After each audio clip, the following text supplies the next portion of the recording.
الحمد لله نحمده ونستعينه ونستغفره ونؤمن به ونتوكل عليه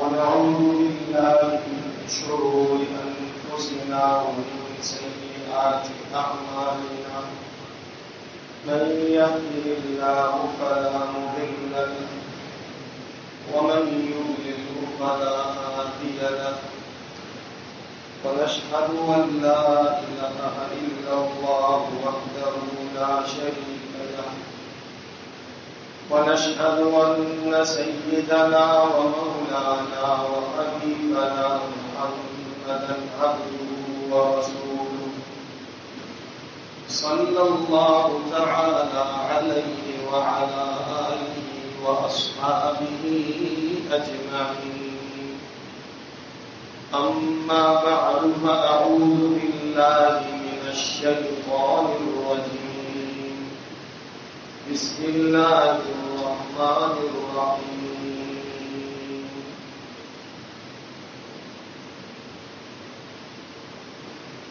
جاءته إحداهما تمشي على استحياء قالت إن أبي يدعوك ليجزيك أجر ما سقيت لنا صدق الله مولانا العظيم.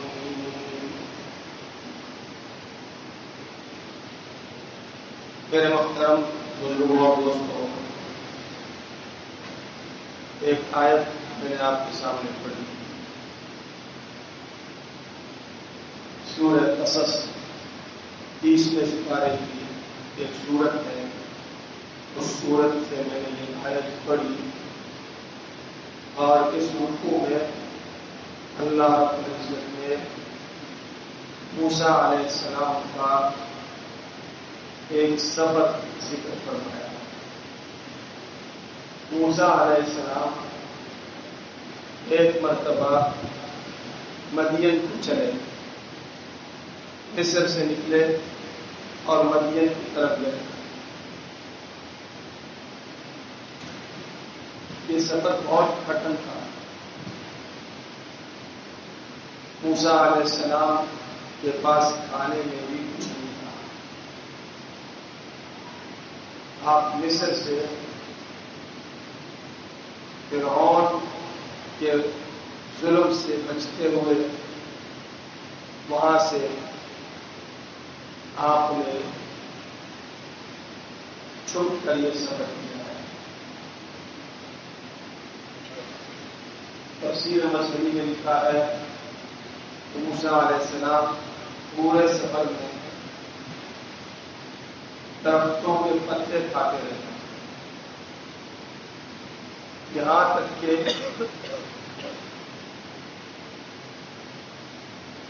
آپ کا جو گول براز تھا وہ بھی سبز رنگ ہو گیا. اور جب مدین پہنچے تو آپ کے ناخن گر چکے تھے.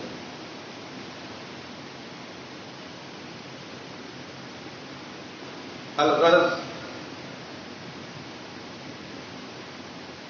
مدین میں ایک پانی کے گھاٹ پر آپ پہنچے.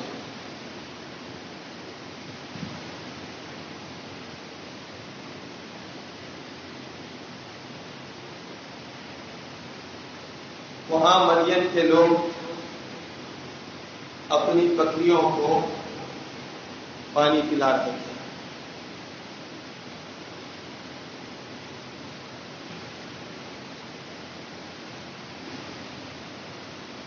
اور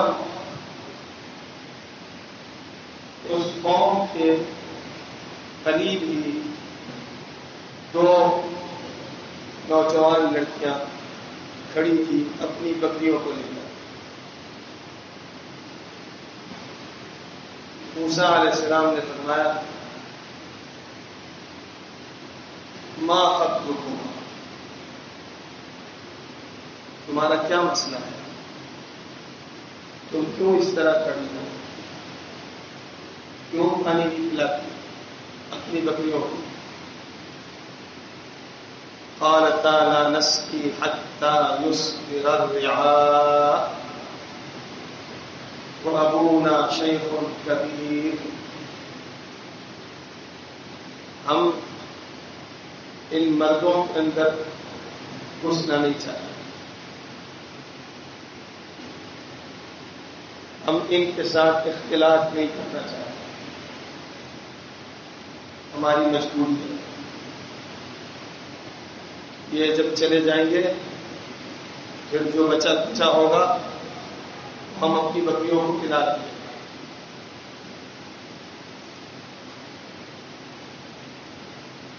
اور یہ کام ہے تو مردوں کا، کوئی بھائی تو ہمارا ہے نہیں. وَأَبُونَا شَيْخٌ كَبِيرٌ، اور باپ ہمارا بوڑھا ہے، اس لیے مجبوراً ہمیں آنا پڑتا ہے. لیکن ہم پانی نہیں پلا سکتی اس قوم کی وجہ سے، کیونکہ یہ سارا پانی پلا لیتے ہیں. اس کے بعد جو تھوڑا بچ جاتا ہے وہ ہم اپنی بکریوں کو پلاتے ہیں. ان کے ساتھ ان کر داخل ہو کر ان کے ساتھ اختلاط ہم نہیں کر سکتے.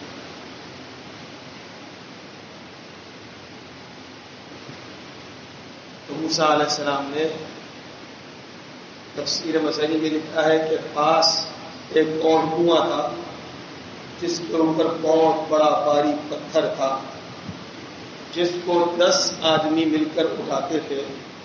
تو موسیٰ علیہ السلام نے اکیلے اس پتھر کو اٹھایا، پھر ان کو پانی پلایا اور وہ اپنے گھر چلے. یہ شعیب علیہ السلام کی بیٹیاں تھیں، اور حیا کی وجہ سے، پردے کی وجہ سے ہمیشہ جب بھی آتی تو الگ کھڑی ہو جاتی. یہ مرد پانی پلا لیں گے تو پھر یہ ہماری بکریاں پانی پیے. حیا عورت کی فطرت میں اللہ نے ڈالا ہے. یہ صرف ہماری امت کے لیے حکم نہیں ہے. حیا جب سے عورت بنی ہے اللہ نے اس کی فطرت میں حیا رکھی ہے.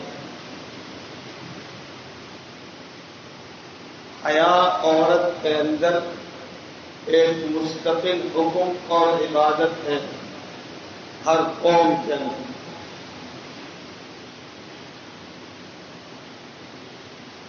بچیاں گھر گئی، والد نے پوچھا آج اتنی جلدی کیسے آ گئی؟ ایک نوجوان آیا تھا، سارا قصہ سنا دیا کہ اس نے ہم پر مہربانی کی، اس کی وجہ سے ہم نے بکریوں کو پانی پلا دیا. کوئی مسافر لگتا ہے. بچیوں نے ابا سے کہا کہ ابا جان اسے اپنے پاس رکھ لیں، ہم سے یہ کام نہیں ہوگا. ادھر بکریوں کو پانی پلانا ہوتا ہے، وہ اگر پانی نہیں پیے گی تو بکریاں دودھ پس دے گی اور ہم پلا نہیں سکتے. آپ ان کو رکھنے پلا لیں، ہماری اس کام سے جان چھوڑو کہ مردوں کے ساتھ اختلاط ہم سے نہیں ہوتا. یہ نبی کی بیٹیاں ہیں، یہ مسلمان بیٹیاں ہیں. قرآن کریم میں ان قصوں کو ذکر کرتے ہوئے اللہ فرماتے ہیں فَاعْتَبِرُوا يَا أُولِي الْأَبْصَارِ، اے آنکھوں والوں ان سے عبرت حاصل کرو. یہ قصے اللہ نے قرآن میں میری ماں و بیٹیوں کے لیے ذکر کیے ہیں، ورنہ ہمارے پاس محمد رسول اللہ صلی اللہ علیہ وسلم کی شریعت ہے. ہم شعیب علیہ السلام کی شریعت پہ نہیں چلتے، لیکن حیا ہر شریعت کے اندر ہے.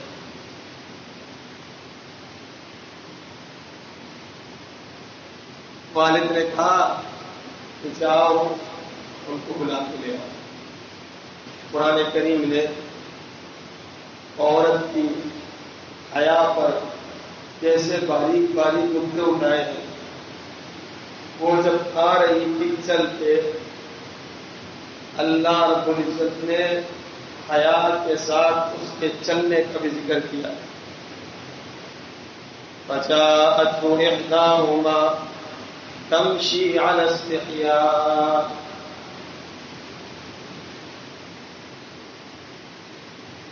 قالت إن أبي يدعوك ليجزيك أجر ما سقيت لنا.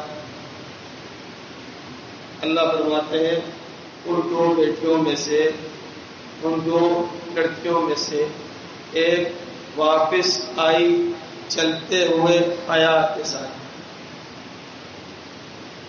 تمشی علی استحیاء قالت ان ابی یدعوک لیجزیک. اور کیا کہا؟ میرے والد آپ کو بلا رہے ہیں تاکہ آپ کو اس پانی پلانے پر کچھ اجرت دے دیں. اب میری بات سمجھیں.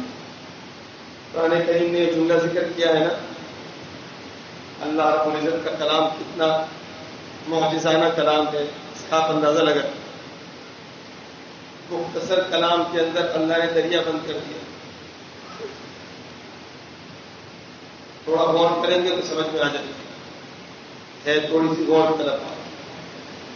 اللہ نے فرمایا فجاءته إحداهما تمشي، ان میں سے ایک آئی چلتے ہوئے. تمشی کا مطلب ہے چلنا، مشا یمشی کا مطلب ہے چلنا، تمشی. پھر ذکر کیا علی استحیاء، ان حیا کے ساتھ. پھر ذکر کیا قالت، اس نے کہا، یعنی اس لڑکی نے کہا ان ابی یدعوک.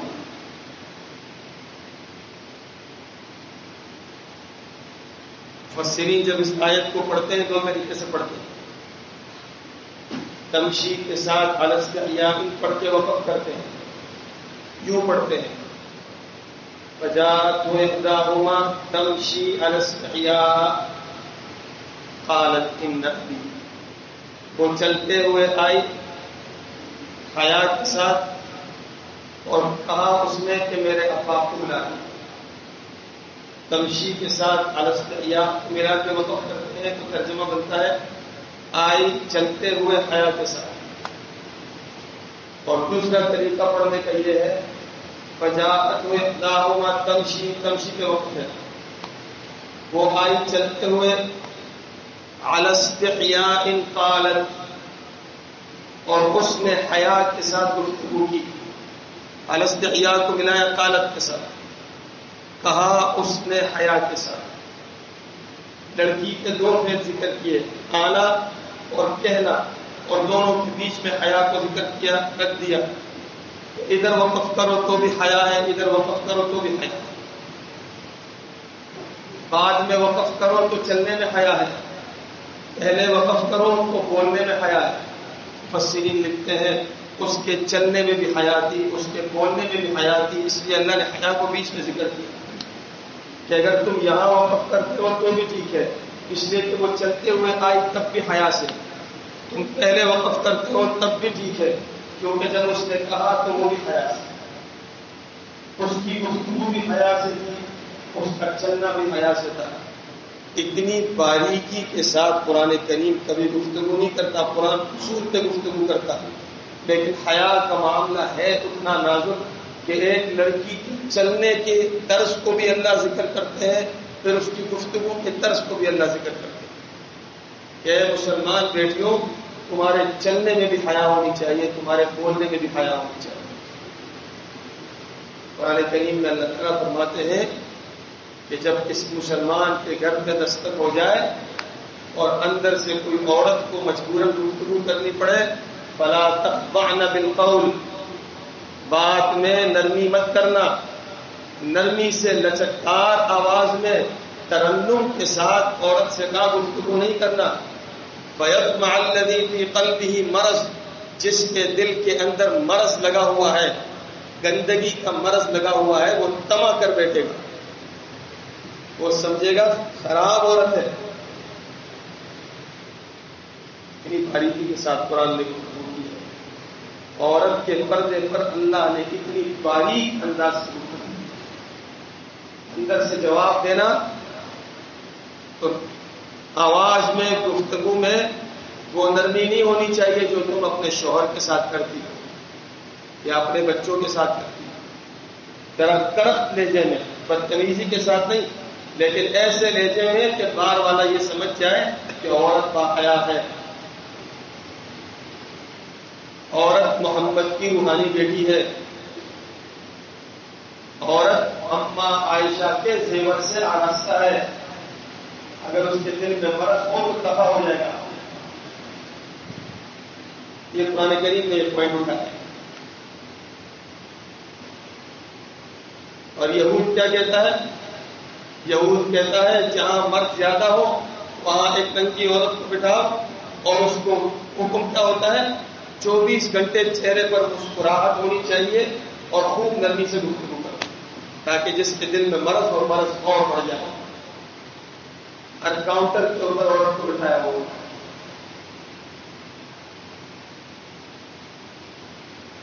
میں آپ کو پہلے بھی کئی بار کہہ چکا، ہمارے دشمنوں نے ہماری کتاب کا مطالعہ ہم سے زیادہ کیا ہے،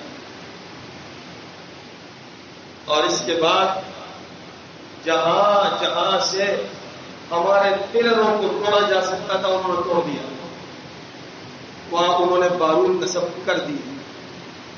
ہمیں پتہ بھی نہیں کیونکہ ہم نے اپنی کتاب کو پڑھا ہی نہیں. ہمیں پتہ ہی نہیں ہے کہ حضرت شعیب علیہ السلام کی بیٹیوں کے آنے جانے اور گفتگو کو قرآن نے کیوں ذکر کیا. اس میں میری امت ہماری ماؤں بیٹیوں کے لیے کون سے اثاثے اللہ نے رکھے ہیں.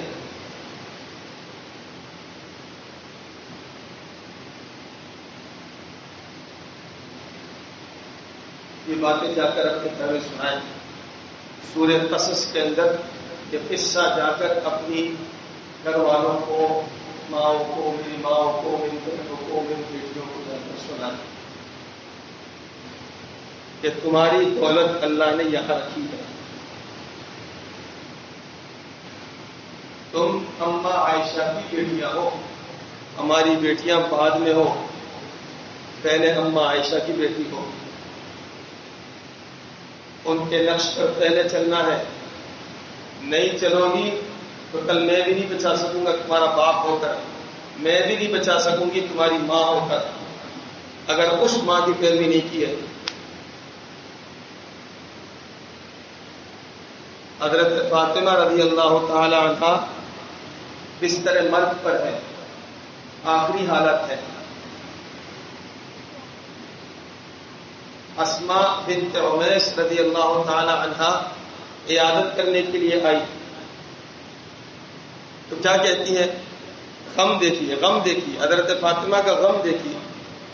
مرگ پر ہے، آخری ساعت ہے، روح اکھڑنے والی ہے، اور اس وقت غم کیا ہے؟ غم سنیے. کہا خدا کی قسم مجھے اس بات کا غم ہے کہ کل جب میں اس گھر سے میری لاش اٹھائی جائے گی تو وہ میری لاش تختے پر ہوگی اور مردوں کے درمیان ہوگی. مجھے بہت شرم آتی ہے، مجھے اس بات سے حیا. پہلے زمانے میں جو جنازے ہوتے تھے وہ ایسے تختے ہوتے تھے، بس اس تختے کے اوپر لاش ہوتی تھی اور اس لاش کے اوپر چادر بھی ہوتی تھی.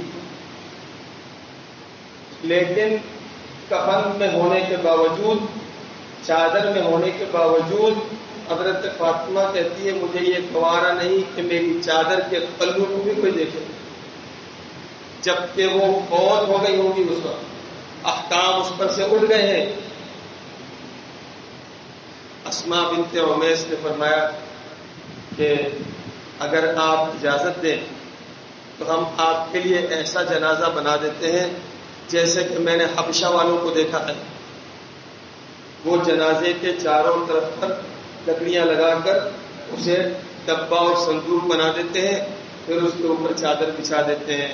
حضرت فاطمہ نے فرمایا اللہ تجھے بھی پردے میں رکھے جس طرح تو نے مجھے پردے میں رکھا. اس کے بعد سے صندوق بننا شروع ہوا. ہماری ماؤں کو اپنی موت کے بعد لاش کی بے حیائی بھی برداشت، بے حرمتی بھی برداشت نہیں تھی اور اس کی بے پردگی بھی برداشت نہیں تھی.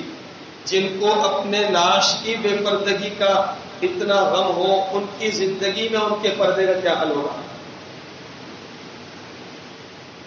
حضرت عائشہ رضی اللہ تعالی عنہ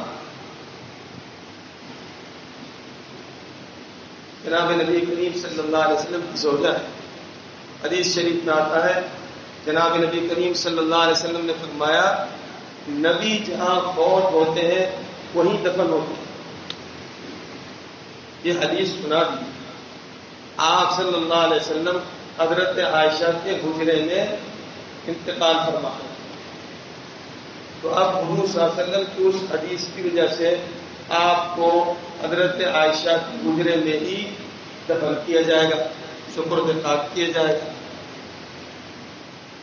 چنانچہ حضرت عائشہ کے حجرے میں آج بھی ہے. یہ جو حجرہ ہے نا جس کی ہم زیارت کرتے ہیں، یہ اماں عائشہ کا حجرہ ہے، یہ اماں عائشہ کا کمرہ ہے. سبحان اللہ سبحان اللہ. جن کے بیڈ روم اتنے مبارک ہوتے ہوں گے ان کا اپنا دل کتنا مبارک ہوتا ہے. آج پوری دنیا اماں عائشہ کے کمرے کی زیارت کی جاتی ہے. وہ کمرہ کتنا خوبصورت ہے، وہ کمرہ کتنا بابرکت ہے. اللہ میری اور آپ کی آنکھوں کو اس زیارت سے بار بار ٹھنڈی کر دے. جب حضور صلی اللہ علیہ وسلم کی قبر مبارک بن گئی، اماں عائشہ فرماتی ہے میں چونکہ اپنا ہی کمرہ ہے، میں حضور کی زیارت کے لیے جاتی تھی تو برقع نہیں پہنتی تھی، اس لیے کہ حضور صلی اللہ علیہ وسلم شوہر. پھر اس کے بعد حضرت ابوبکر صدیق رضی اللہ تعالی عنہ جب انتقال فرما گئے تو آپ کی قبر بھی حضور صلی اللہ علیہ وسلم کے پہلو میں بنا دی گئی، آج بھی موجود ہے. اللہ رب العزت کروڑوں برکتیں رحمتیں ان قبروں پہ نازل کرتا. اماں عائشہ فرماتی ہے میں جاتی تھی زیارت کرنے کے لیے اس لیے کہ میرے شوہر ہیں، ایک میرے ابا ہیں. اس کے بعد کی قبر حضرت عائشہ نے اپنے لیے رکھ لی. اتفاق سے حضرت عمر رضی اللہ تعالی عنہ حضرت عائشہ سے پہلے شہید ہو گئے. حضرت عائشہ سے اجازت مانگی گئی کہ آپ اجازت دیں تو عمر کو اپنے دونوں ساتھیوں کے ساتھ اس قبر میں دفن کر دیا جائے جس کو آپ نے اپنے لیے رکھا ہے. حضرت عائشہ نے فرمایا ٹھیک ہے میں نے دے دیا. چنانچہ حضرت عمر کو بھی حضور اکرم صلی اللہ علیہ وسلم اور ابوبکر صدیق رضی اللہ تعالی عنہ کے ساتھ اس حجرے کے اندر قبر میں دفن کر دیا گیا. اماں عائشہ فرماتی ہیں حضرت عمر جب دفن ہو گئے اس کے بعد میں جب زیارت کے لیے جاتی تھی برقع پہن کے جاتی، پردہ کر کے جاتی، کیونکہ ہمیں غیر آتی. وہ غیر کون ہے؟ اس سے بڑا غیر دنیا میں کوئی ہے؟ پھر وہ غیر دنیا سے چلا گیا ہے، قبر کے اندر ہے، لیکن عورت کی ذات میں اللہ نے حیا رکھی ہے. عورت کے خون میں اللہ نے حیا رکھی ہے، عورت کی طبیعت میں اللہ نے حیا رکھی ہے. صحیح طبیعت جن کی ہوتی ہے، فطرت سلیمہ جن کی ہوتی ہے، شریعت پر جن عورتوں کی فطرت پروان چڑھی ہوتی ہے ان کی حیا ایسی ہوتی ہے. اللہ ہماری بیٹیوں کو نصیب کرے، ہماری عورتوں کو نصیب کرے. حضرت ام خلاد رضی اللہ تعالی عنہ ایک صحابیہ ہے، جنگ کے اندر بیٹا شہید ہو گیا. وہ معلومات کرنے کے لیے آئی تو پردے میں اپنے آپ کو پورا ٹاکا ہوا. کہا میرا بیٹا کہاں ہے؟ جناب نبی کریم صلی اللہ علیہ وسلم نے فرمایا آپ کا بیٹا شہید ہو گیا. اس نے اسی طرح اپنا نقاب بند کیا، اپنے آپ کو ڈھانپا اور چپ چاپ جانے لگی. پیچھے سے کسی نے کہا حیرت ہے، اس عورت کو اتنی بڑی خبر سنائی گئی مگر اس نے اپنا پردہ نہیں توڑا. ایسی خبر سننے کے بعد آدمی اپنے آپ پہ کہاں رہتا ہے. حضرت ام خلاد نے پیچھے مڑ کر کہا میرے بیٹا کھویا ہے, شرم و حیا نہیں کوئی, مجھ سے میرا بیٹا گم ہوا ہے, میری شرم و حیا گم نہیں ہوئی. یہ ہماری مائیں ہیں, یہ ہماری ماؤں بیٹیوں کی یہ اثاثے ہیں. صحیح بخاری میں اور صحیح مسلم میں روایت لکھی ہے کہ حضرت عطا بن ابی رباح اور حضرت عبداللہ بن مسعود رضی اللہ تعالی عنہما دونوں کھڑے تھے. حضرت عبداللہ بن مسعود رضی اللہ تعالی عنہ نے عطا بن ابی رباح سے کہا تم کو جنتی عورت دکھاؤں. عطا بن ابی رباح نے فرمایا کہ جنتی عورت مطلب یہ کہ وہ ہمارے ساتھ دنیا میں چلتی پھرتی ہے, بازاروں میں گھومتی ہے اور وہ جنتی ہے, یعنی ابھی سے جنتی ہے. عبداللہ بن مسعود نے کہا ہاں وہ ابھی سے جنتی ہے. کہا کہاں ہے؟ کہا وہ جو کالی کلوٹی عورت کھڑی ہے وہ کالی کلوٹی عورت جنتی ہے. کہا تمہیں کیسے پتہ چلا کہ یہ جنتی عورت ہے؟ کہا کہ پیارے پیغمبر صلی اللہ علیہ وسلم ایک مرتبہ بیٹھے تھے تو یہی عورت ہمارے پیارے پیغمبر صلی اللہ علیہ وسلم کے پاس آئی اور اس کو اس دور میں مرگی کے دورے پڑتے تھے, بے ہوش ہو جاتی تھی. تو اس عورت نے جناب نبی کریم صلی اللہ علیہ وسلم سے کہا اے ہمارے پیارے نبی میں بڑی تکلیف میں ہوں, مجھ پہ بچے مذاق اڑاتے ہیں اور بچے مجھ سے ڈرتے ہیں. میں بازار جاؤں, گھر میں بیٹھوں, کہیں بھی ہوں, کھڑی ہوں, بیٹھی ہوں, اچانک میں بے ہوش ہو جاتی ہوں, مجھ پہ مرگی کے دورے پڑ جاتے ہیں. میں اپنی زندگی سے تنگ آ گئی ہوں, یا رسول اللہ دعا کریں اللہ مجھے شفا دے دے. جناب نبی کریم صلی اللہ علیہ وسلم نے فرمایا اگر تم چاہو تو صبر کر لو, اس کے بدلے جنت مل جائے گی. تم چاہو تو صبر کر لو, اس کے بدلے جنت مل جائے گی. اور اگر چاہو تو میں دعا کر لیتا ہوں, تمہیں شفا ہو جائے گی. اس عورت نے سوچا, اور سوچ عمدہ ہو فیصلے بھی عمدہ ہوتے ہیں. اور سوچ کس نے بنائی ہے؟ جناب نبی کریم صلی اللہ علیہ وسلم نے بنائی ہے. یہ صحابہ کی صحبت میں بیٹھنے سے ایسی سوچ بنتی ہے, یہ قرآن پڑھنے سے ایسی سوچ بنتی ہے, یہ صحابیات کے واقعات پڑھنے سے ایسی سوچ بنتی ہے. ہماری عورتیں 24 گھنٹے ڈرامے دیکھتی ہے, ان کی سوچ کا تو اللہ یہاں پہ چلے. 24 گھنٹے اس چکر میں ہوتی ہے کہ 2021 کا کون سا نیا کپڑوں کا ماڈل آیا ہوا ہے, کون سا نیا اسٹائل آیا ہوا ہے. اور جتنا زیادہ کٹا ہوا ہو, جتنا زیادہ ننگا ہو, اتنا ہی وہ عمدہ ہے. یہ اماں عائشہ کی بیٹیاں ہے, یہ اماں خدیجہ کی بیٹیاں ہے.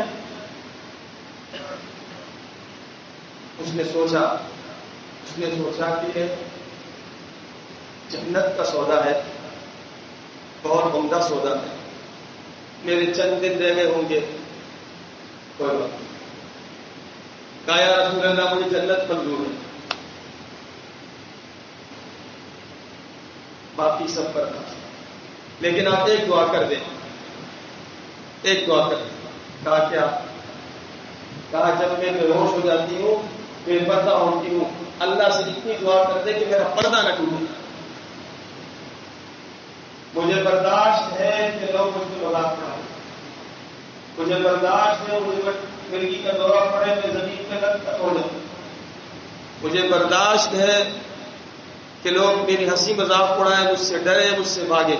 مجھے سب کچھ برداشت ہے, لیکن میں بے پردہ ہو جاتی ہوں, اس وقت یہ مجھے برداشت ہے. آپ صلی اللہ علیہ وسلم نے ان کے لیے دعا کی.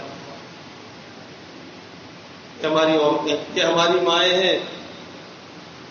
ہماری ماؤں نے اپنی بچیوں کے لیے یہ اثاثے چھوڑے ہیں. یہ وہ زیورات ہیں جو ہماری ماؤں نے میراث میں ہماری بچیوں کو چھوڑ دی ہے. آج وہ زیورات گم ہو گئے. اللہ ہمیں واپس عطا کرے۔ بہت سی خواتین بے دین کو بے دین ہے، اللہ سب کو ہدایت دے۔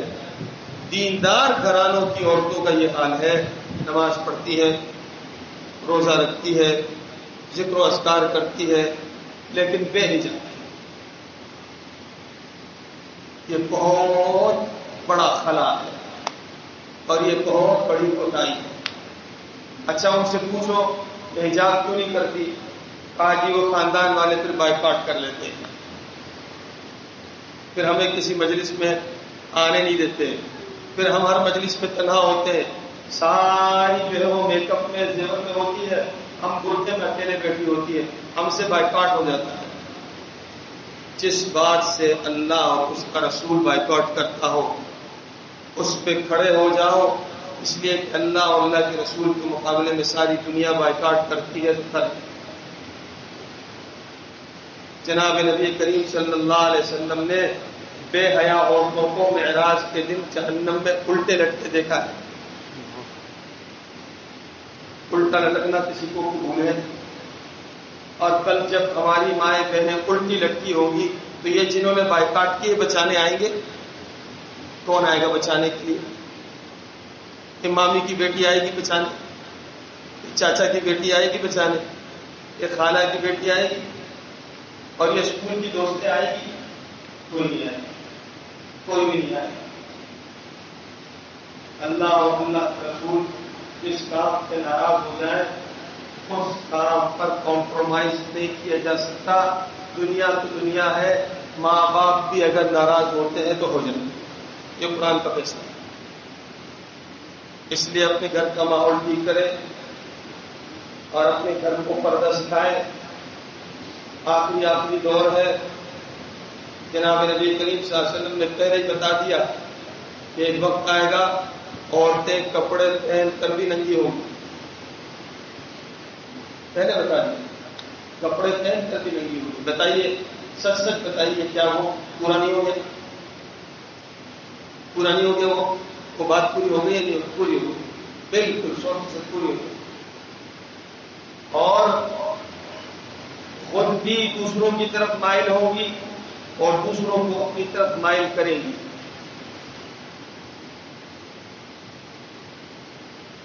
کیسے مائل کریں گی؟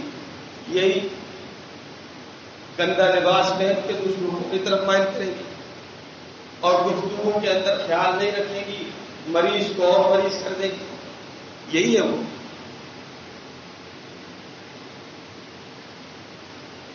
اور ان کے لیے سب عذاب۔ اس لیے اپنے گھر کے خواتین کو پردہ کرائیں، پردے میں رہ کر آپ ان کو ڈاکٹر بناتے ہیں بنائیں، آپ ان کو دنیا کی کوئی بھی ڈگری دلاتے ہیں دلائیں، پردے میں رہ کر عورت سارے کام کر سکتی ہے،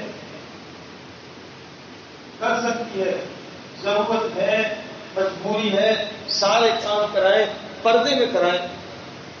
آپ کا اپنا اسلامی ملک ہے، جا کے ان ملکوں میں جائیے جو کافروں کے ملک ہے، وہاں جا کر ہماری عورتوں سے پوچھیں ان کا کیا حال ہے۔ وہ روتی ہے کہ تم لوگ اپنے ملک میں بھی رہ کر بے پردہ ہو، ہم یہاں مجبور ہیں، ہم مار کھا لیتے ہیں، مر جاتے ہیں، سینے پہ گولیاں کھا لیتی ہیں، لیکن اسکارف نہیں اتارتے ان کا اسکارف، ان پہ بال کسی کو نہیں دکھاتا۔ لاشیں گر رہی ہیں، اب بھی گر رہی ہے، لیکن مسلمان عورت ہے، پردہ نہیں چھوڑتی۔ کہ ہم اللہ کی نعمتوں کی ناقدری کر رہے ہیں، ایسے اسلامی ملک میں ہونے کے باوجود بھی جب ہم ایسی بے حیائی کریں گے، ایسا نہ ہو اللہ رب العزت یہ ملک یہ سلطنت ہم سے چھین لے، ہمیں آزادی کے بجائے غلامی کی زندگی گزارنی پڑے۔ اللہ کے حدود کو پامال کرنا کوئی آسان بات نہیں ہے۔ اللہ مجھے آپ کو سب کو حدود ہو، اللہ تعالیٰ ہمیں حیات ہمیں پردہ نصیب فرمائے، ہماری بچیوں کو اللہ رب العزت اماں عائشہ کی سیرت نصیب فرمائے، اماں فاطمہ کی سیرت نصیب فرمائے۔ اور یہ میرا کام ہے، یہ میرا کام ہے۔ کل مجھ سے اللہ پوچھیں گے میری بیوی کے بارے میں بھی، میری بچیوں کے بارے میں بھی، اور میرے زیر کفالت جتنے ہیں جن پر میری آواز کا میرے ہاتھ کا روح پڑتا ہے اور جو میرے ہاتھ کے نیچے ہے ان سب کے بارے میں اللہ مجھ سے سوال کرے. آپ اگر ایک بھائی ہے آپ سے آپ کی بہن کے بارے میں سوال ہے. جب آپ اس کو ڈانٹ کر دنیا چاہ کے اس سے کام نکلوا سکتے ہیں کروا سکتے ہیں اور یہ کام نہیں کرتے تو کل قیامت کے دن اس بھائی کے گریبان بھی پکڑا جائے گا. اس سے اللہ پوچھیں گے تمہاری بہن اس طرح بے پردہ کرتی تھی اور تم اسے روک سکتے تھے تم نے کیوں نہیں. بات ہے تو اس سے اس بیٹی کے بارے میں سوال ہو, شوہر ہے تو اس بیوی کے بارے میں اس سے سوال ہونا. اللہ سے